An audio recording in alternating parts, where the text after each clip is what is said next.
Very few people become wealthy relative to the overall population. Why is that? Why would it be that so few people in the world manage to earn fortunes while the vast majority do not? Which group are you in? I am assuming that it is not the wealthy group as you clicked on this video. However, don't worry, this video will tell you how to get there. 5% of people become wealthy.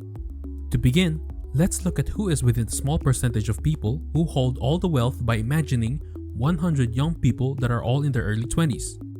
They're all driven, eager, and have their whole careers ahead of them.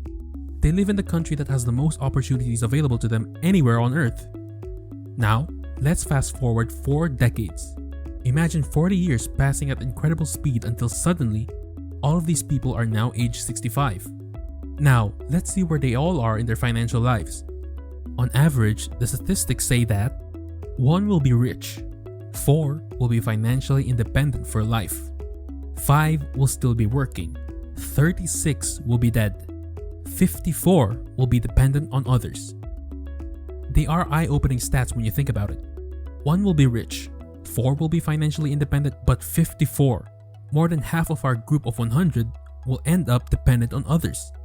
With 1 rich and 4 financially independent, this means that only 5% of people becomes wealthy on average.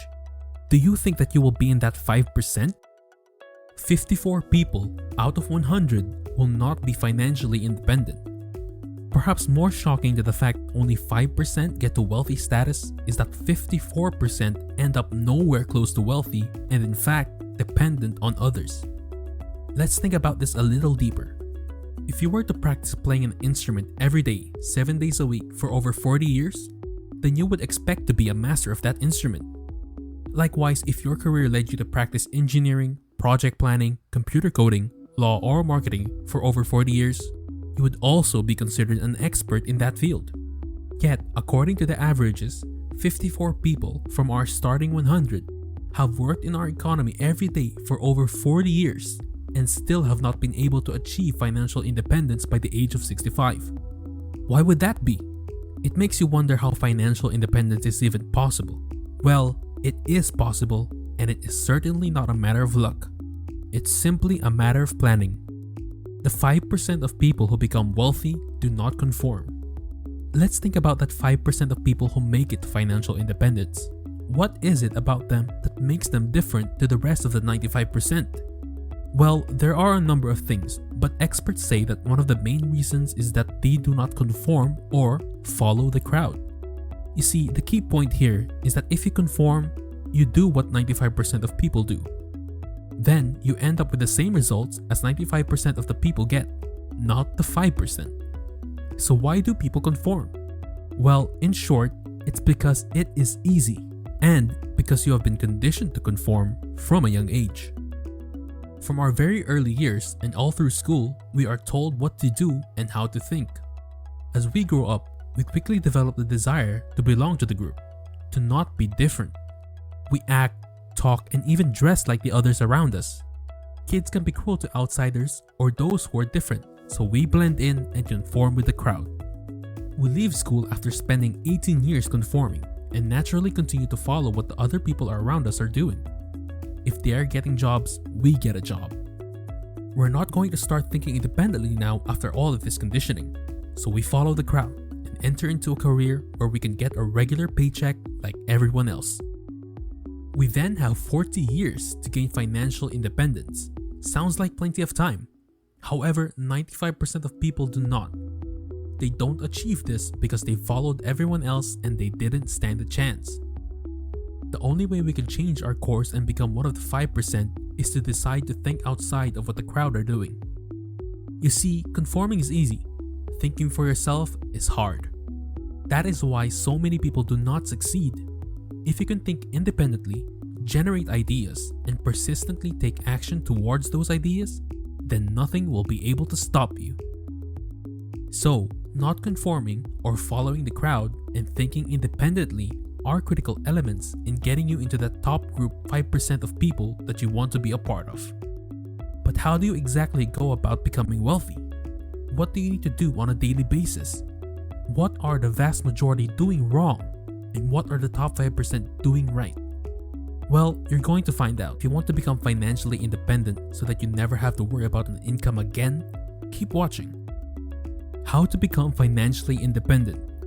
To become successful financially, there are two key elements that you should focus on: how much money you make and how much money you keep. Yes, there are 1,000 other things you can work on, but in the end, your wealth boils down to these two key elements. Let's explain them both further. Key element number 1, how much money we make. Work is exchanging your time for money. There is a good chance that you're currently working in a job.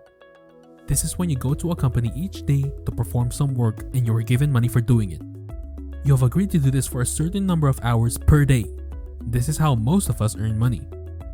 If we work hard and gain a promotion, then we can get paid more money. As we climb the career ladder, we can achieve a very good income. This is the path for most people. But it doesn't matter if you're an entry-level worker or the CEO of a company. This path always involves exchanging your time for money. When you rise to the top of the earnings and responsibility ladder, you may be very well compensated, but you are still exchanging your time for money. By definition, this puts a ceiling on your income because there are only 24 hours in a day. So even if you eliminated rest and sleep, you can only work a maximum of 24 hours on any given day. The top 5% wealthy people have figured this out. They want to eliminate exchanging time for money. They don't conform to this way of thinking and instead try to figure out how they can still be paid when they are not working. So how do you get paid while you are not working? Well, in one form or another, it involves starting a business. That may sound scary to most people, especially as most of us have been conditioned to work in a job for someone else. But it's really not that hard to do in this day and age. It doesn't have to be wearing a suit, running a massive company from behind a walnut desk, or getting up at 3 a.m. to bake the bread in your own bakery. These days, it would mean having a couple of employees or even no employees and an online business. The key is having scalable business that produces income. Scalable means that the business doesn't need you in order for it to make money. However, many people make the mistake of creating a business that is unscalable. An example of this is starting a business as a life coach where clients pay you to coach them in person. There are advantages to this type of business model. You are your own boss and you have a certain amount of flexibility. But without you, the business cannot continue to produce income. Your presence in the coaching sessions is essential to the business. This makes it unscalable. In contrast, a scalable business is a business that can run with or without you. An example of this could be starting a life coaching business and creating a series of online coaching video modules of your life coaching content. Then enrolling clients to join your program on an annual subscription where they can access the online video training. In this way, you could be getting paid by one of your clients who is learning from your online video sessions while you are on vacation in Hawaii. So what business do I start? Some of you may immediately be asking, what business do I start?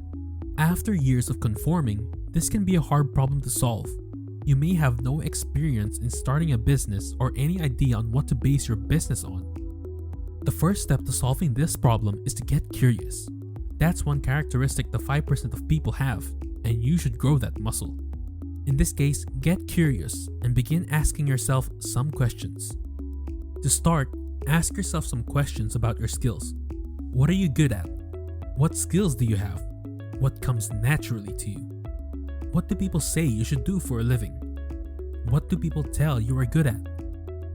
You have followed a path in life unlike anyone else in the world, no matter what your circumstances. You may not believe it, but you have unique skills that are exclusive to you. So what are you great at? What skills do you have that you can leverage within a business? Next, ask yourself what your interests are. What are you passionate about? What does play look like to you? What gets you excited?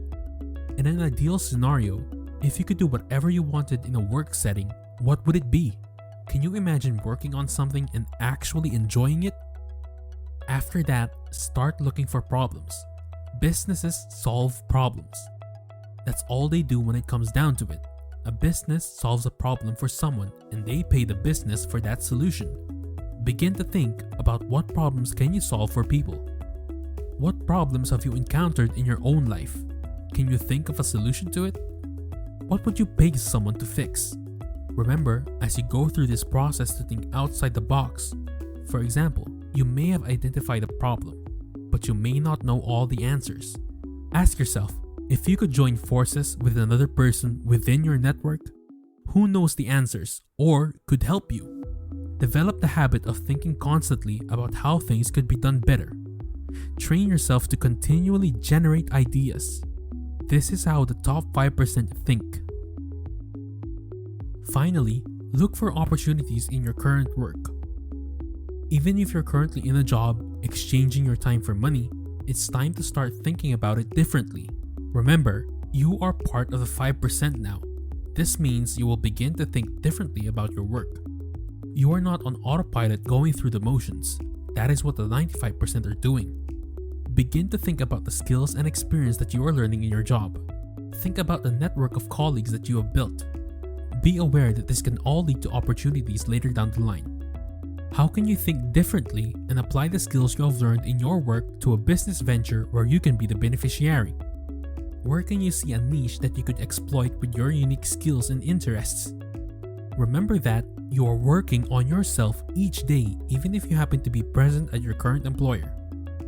You are building the foundations of your future self and your future wealth. The way you think and what you do will determine your greatness. Key element number 2, saving money. The second key element that contributes to our financial success is saving money. If you really want to be in the top 5% of people that attains financial independence, then your ability to save and invest your money will be a decisive factor. You see, the vast majority of the people in the wealthiest group didn't win, inherit, or stumble across their vast fortunes. They built them up, some of them from absolutely nothing. The reason their wealth grew is not just because they knew how to make money, it is because they know how to manage money so they keep more of it. The top 5% do not let money slip through their fingers. They understand its value and how to make it grow for them. Part of this understanding is systematically putting money aside for investment into your future. It is saving a certain percentage each month and sticking with it. It doesn't do any good if you save sporadically for short periods of time. Saving and investing should be started early in life and maintained consistently. The rich know this because, as the money grows over time, they can benefit from compounding interest. This may seem hard at first when you don't have a large amount of money, but just know that even something as colossal as an Egyptian pyramid started with just one block. Over many years, more blocks were added until there were finally a towering monument. Yet, that initial one block is still there at the bottom of the pyramid, a key element in the overall construction. When saving, the rich know that the minimum to save each month should be at least 10%. Save and invest more if you can. Remember, it doesn't matter if you earn massive amounts of money, it's how much you keep that matters. If you spend it all, then the amount earned is irrelevant. Build the habit of putting money aside for investments. Remember, this is your future you're working on here. It may be tempting to spend money on frivolous purchases now, but saving consistently will pay dividends later. When you are in the most beautiful years of your life, this money will have grown for you, and you will be free to do all of the things that you want to do as the others around you are striving for financial independence. You will be there first because of the work you are doing today. This is how you will become a member of the 5% Club. If you got value from this video, feel free to subscribe below. If you want to learn more about making money and developing a wealth mindset, go ahead and click the videos on the screen.